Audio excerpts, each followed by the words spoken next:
Jika apa yang kamu lihat ini pernah membuatmu terdiam sejenak, merasakan luka mendalam dan terheran-heran mengapa Persib bisa seterpuruk itu dulu, maka kita adalah bagian dari generasi yang merasakan luka yang sama.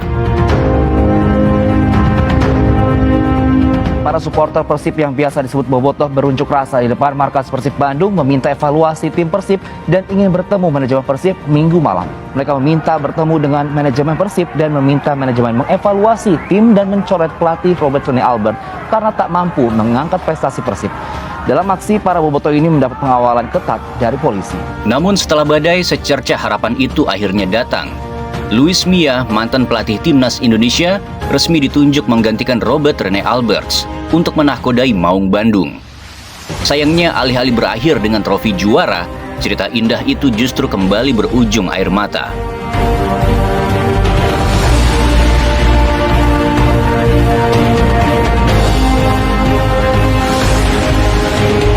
Dan Luis Mia pun pergi, meninggalkan Persib yang terseok-seok di posisi 16, terkapar tak berdaya di zona degradasi.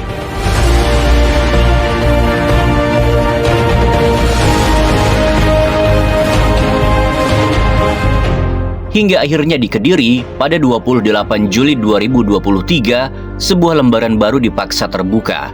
Bersama Teddy Cahyono, seorang pelatih asal Kroasia, resmi menandatangani kontraknya bersama Maung Bandung. Pria itu bernama Bojan Hodak. Kala itu tak ada harapan, karena nama pria Kroasia itu tak seharum Luis Mia.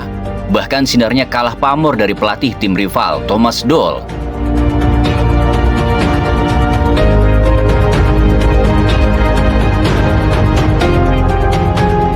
Dan Bojan Hodak pun melangkah masuk ke tanah Pasundan tanpa sambutan meriah.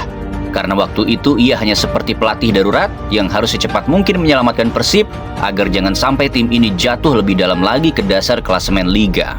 Berbeda dengan Luis Mia yang datang membawa mimpi dan target juara, Bojan Hodak justru hadir memikul misi yang jauh lebih sengsara, yakni sebuah misi penyelamatan. Hodak dipaksa untuk menyembuhkan luka. Manajemen Persib menitipkan beban berat di pundaknya untuk memeluk dan membangkitkan mental para pemain yang sedang hancur lebur, sekaligus menyeret kembali posisi Maung Bandung dari jurang klasemen.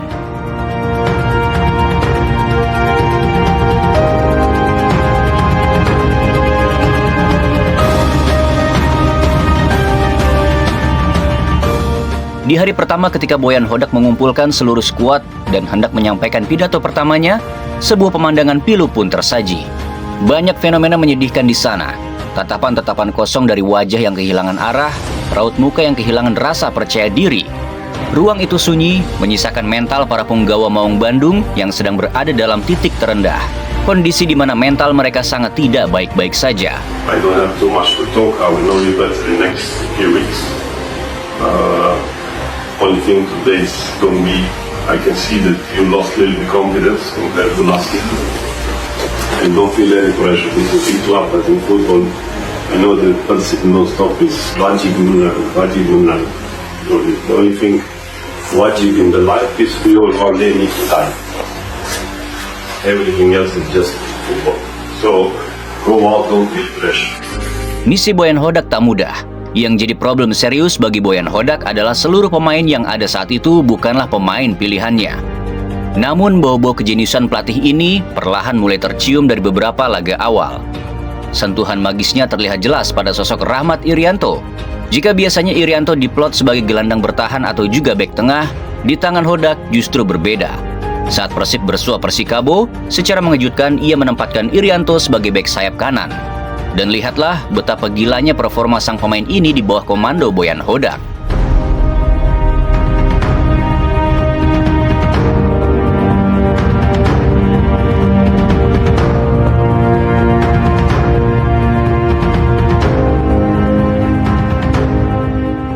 Hodak memaksa para punggawa Persib untuk mengucapkan selamat tinggal pada romansa tiki-taka ala Spanyol demi merombak total gaya main Maung Bandung di musim itu.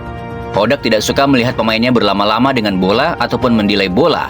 Dan hasilnya, dari 4 laga awal kedatangannya, separuh dari gol yang diciptakan Persib Bandung lahir dari skema counter attack. Waktu itu badai kritik pun datang. Banyak pihak mencibir bahwa permainan anak asuh Hodak tidak memiliki estetika dan sama sekali tidak indah dipandang. Namun Hodak menutup telinga dari dogma sepak bola indah. Baginya satu-satunya keindahan adalah kemenangan. Sungguh pragmatis pelatih ini, yang bahkan para supporter sempat menyebutnya mirip sebagai pegawai KONI.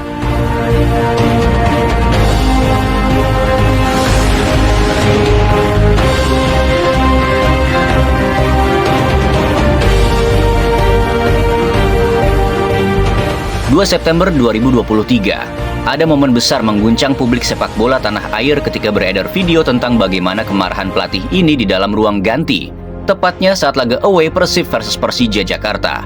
Bermain di kandang Persija, Persib pun tertinggal 1-0 di babak pertama. Di ruang ganti secara mengejutkan, Hodak ternyata tak selembek Luis Mia dan tak sekalem Robert Rene Albert.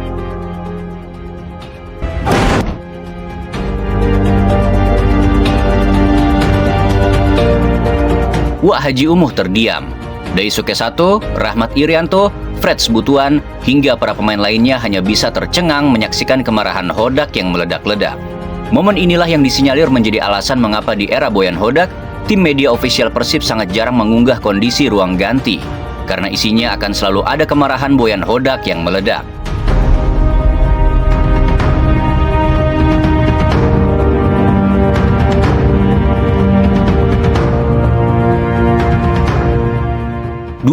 September 2023 menjadi hari di mana Boyan Hodak mulai menyadari ada yang salah dengan liga ini. Kala itu Persib bertandang ke Stadion Patriot Candrabaga untuk menantang Bayangkara Presisi demi melanjutkan tren positif mereka. Namun pengadil lapangan seolah mengirim pesan tersirat, kalian tidak akan semudah itu untuk menang. Banyak sekali keputusan wasit yang membuat publik sepak bola Indonesia tercengang. Salah satu yang paling membuat geleng-geleng kepala adalah saat Rian Kurnia jelas-jelas dilanggar di dalam kotak penalti.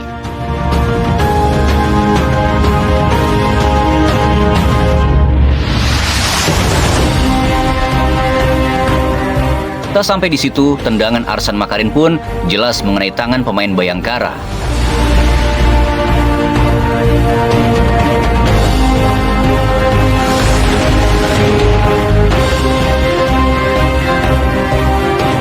Dari sinilah Hodak mulai memaksa anak asuhnya untuk bangun dan menyadari kenyataan pahit bahwa mereka memang harus berjuang jauh lebih keras daripada tim lain. Hodak telah menyaksikan dengan mata kepalanya sendiri bagaimana Persib diperlakukan berbeda, yang jelas-jelas onside tiba-tiba menjelma menjadi offside.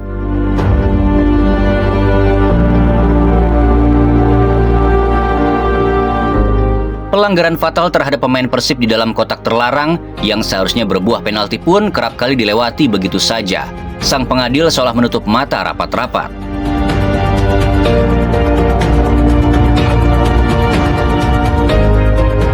Di tengah segala badai dari ketidakadilan itu, Boyan Hodak secara luar biasa tetap mampu mengangkat performa Persib. Dari tim yang semula terkapar di posisi 16 saat kedatangannya, perlahan merangkak naik, menembus papan atas, hingga bertengger di posisi kelima.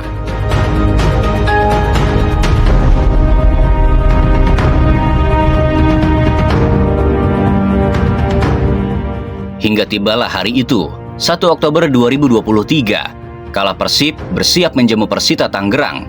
Disinilah momen besar itu dimulai. Pelatih yang katanya galak, pelatih yang dinilai hobi marah-marah dan berwatak keras itu akhirnya luluh. Ia mulai terlihat mencintai Bandung dan seluruh isinya. Mungkin di momen inilah, Hodak baru merasakan atmosfer sedahsyat ini sepanjang karir sepak bolanya.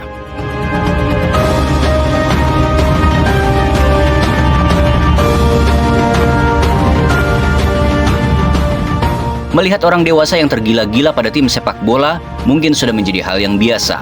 Namun di kota Bandung, pemandangan yang tersaji membuat Boyan Hodak terkagum-kagum. Kecintaan masyarakat terhadap Persib Bandung tak lagi memandang usia. Pria dewasa, wanita, lansia, bahkan anak-anak kecil sekalipun tampaknya benar-benar telah menjadikan Persib sebagai salah satu kebahagiaan terbesar dalam hidup mereka. Hodak yang biasanya murka, seketika tersenyum hangat melihat binar dukungan dari anak-anak kecil untuk tim kebanggaan masyarakat Jawa Barat tersebut. Sepanjang jalan menuju stadion, ia menyaksikan dengan mata kepalanya sendiri bagaimana arus dukungan itu membanjiri setiap jengkal jalanan yang dilewati bus Persib.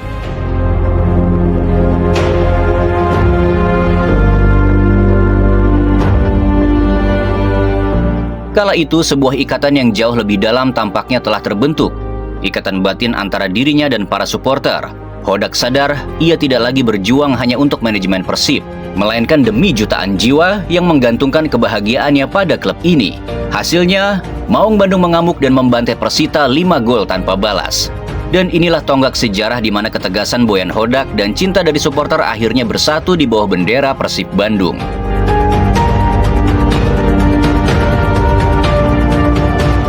Oktober 2023, saat Persib harus menguji nyali menghadapi kekuatan besar dari ujung timur Pulau Jawa, Persebaya Surabaya.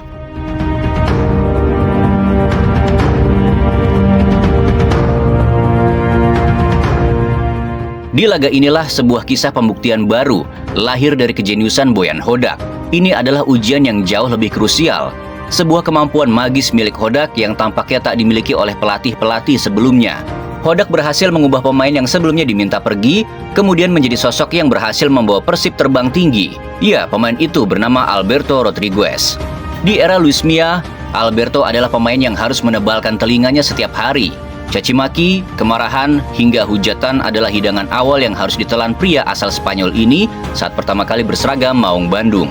Julukan pemain butut, pelanga-pelongo, hingga Alberto Maguire melekat erat pada dirinya karena performanya yang dinilai hancur lebur. Ia dicap sebagai pembelian gagal dan dituntut untuk angkat kaki menyusul pelatih yang membawanya karena dianggap sebagai biang keladi bobroknya lini pertahanan Persib di awal musim.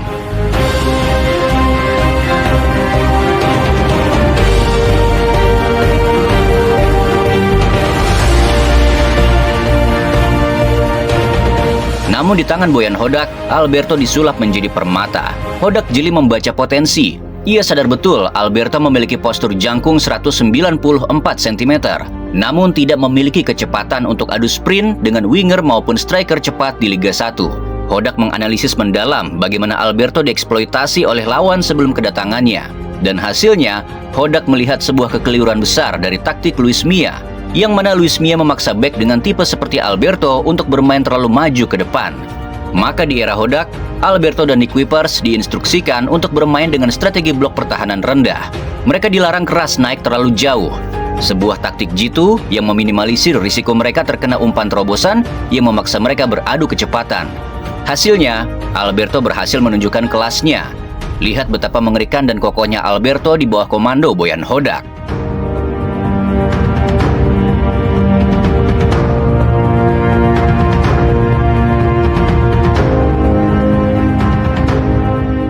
Dan di laga ini menjadi salah satu momen krusial yang menandai lahirnya tembok pertahanan paling solid di musim itu. Sebuah mahakarya yang oleh para supporter dijuluki sebagai The Power ciptaan Boyan Hodak. Permainan Persib waktu itu memang terus meningkat. Namun Boyan Hodak dan Persib Bandung masih kesulitan untuk mengkudeta posisi puncak klasemen. Wajar saja sebab mereka harus memulai perjuangan ini dari lubang hitam posisi 16. Sementara di saat yang sama, Borneo FC masih kokoh dan gagah berdiri di singgasana tertingginya. Hodak sadar betul, jika komposisi tim tetap seperti ini, Persib akan kehabisan napas untuk bersaing masuk ke babak 4 besar atau Championship Series.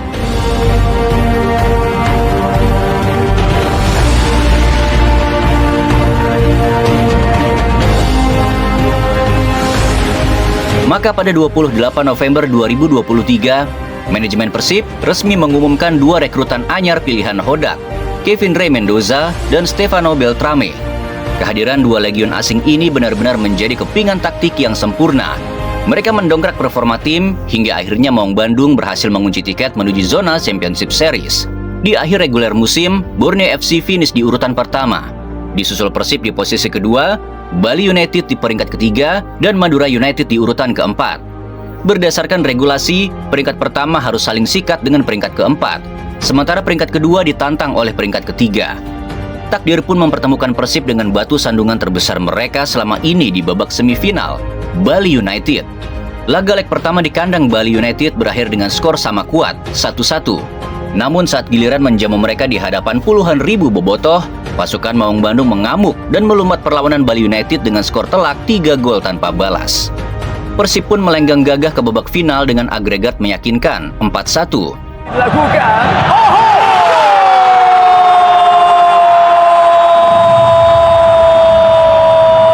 Datang kepada Febri.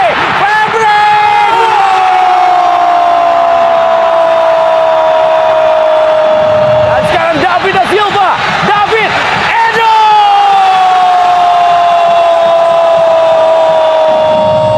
Namun kejutan besar justru lahir dari partai sebelah. Secara tak terduga, kandidat terkuat juara sekaligus tim yang nyaris tak tersentuh di babak regular series, Borneo FC, tiba-tiba harus bertekuk lutut di hadapan Madura United dengan agregat 4-2. Banyak yang menilai Borneo FC terlalu meremehkan lawan. Sementara pengamat lain menganalisis bahwa mereka telah kehabisan bensin akibat terlalu all out di kompetisi reguler. Kabar ini menjadi angin segar yang berhembus ke arah Persib. Boyan Hodak, pria yang awalnya datang diselimuti keraguan tanpa ada embel-embel maupun target juara di pundaknya, kini berdiri di ambang sejarah. Begitu mengetahui Madura United yang akan menjadi penantang di partai puncak, gelombang keyakinan mendadak membakar dada para supporter. Mereka sangat percaya, ini adalah saatnya Persib Bandung menyudahi puasa gelar selama 10 tahun lamanya.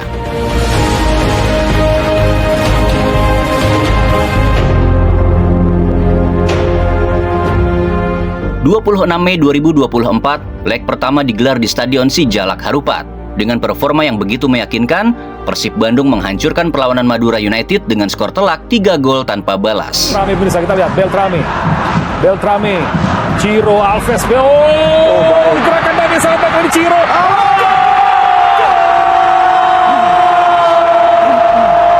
Berbahaya, angkat. David.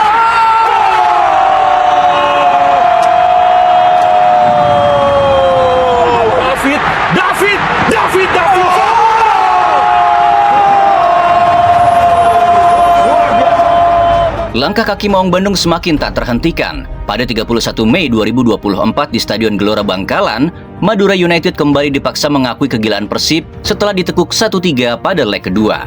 Agregat akhir 6-1 mengunci kemenangan mutlak bagi Persib Bandung. Ciro Alves.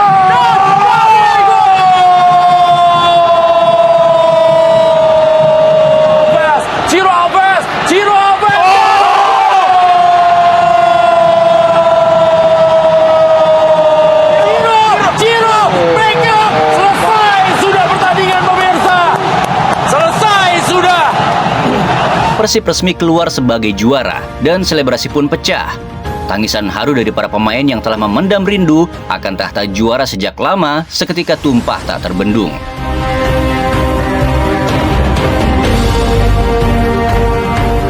Sungguh ada terlalu banyak takdir indah yang tak mampu dilukiskan dengan kata-kata.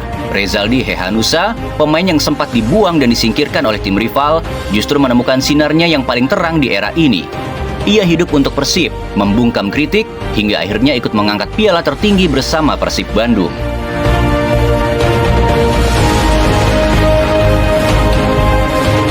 Dan dari semua kisah, yang paling menggetarkan hati adalah cerita tentang dua generasi ayah dan anak, Rahmat Irianto dan Bejo Sugiantoro. Keduanya memiliki luka yang sama, pernah terusir dari klub kebanggaan tanah kelahiran mereka oleh oknum suporternya sendiri. Namun di tanah Pasundan, sang anak berhasil membalas luka itu dengan pembuktian yang teramat manis, merajut kejayaan sejati bersama Persib Bandung.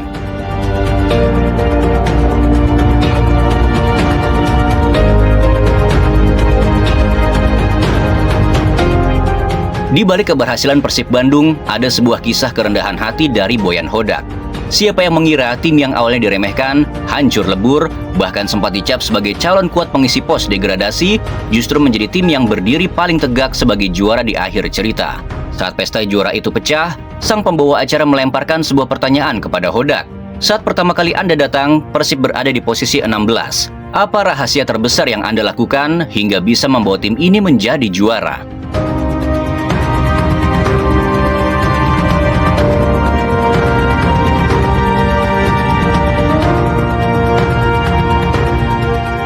Dan kalian tahu apa jawaban dari seorang Boyan Hodak? Dengan tenang ia menjawab, "Sejujurnya saya tidak tahu. Saya hanya melakukan hal-hal normal, seperti yang biasa dilakukan seorang pelatih pada klubnya." Ya, sama sekali tak ada kalimat sombong. Tak ada sedikit pun kata yang keluar dari lisan Boyan Hodak yang mengklaim bahwa keberhasilan besar ini adalah buah dari kejeniusan taktik atau karena kerja kerasnya. Ia memilih melipat pundaknya dalam-dalam di hadapan sejarah yang baru saja ia ciptakan.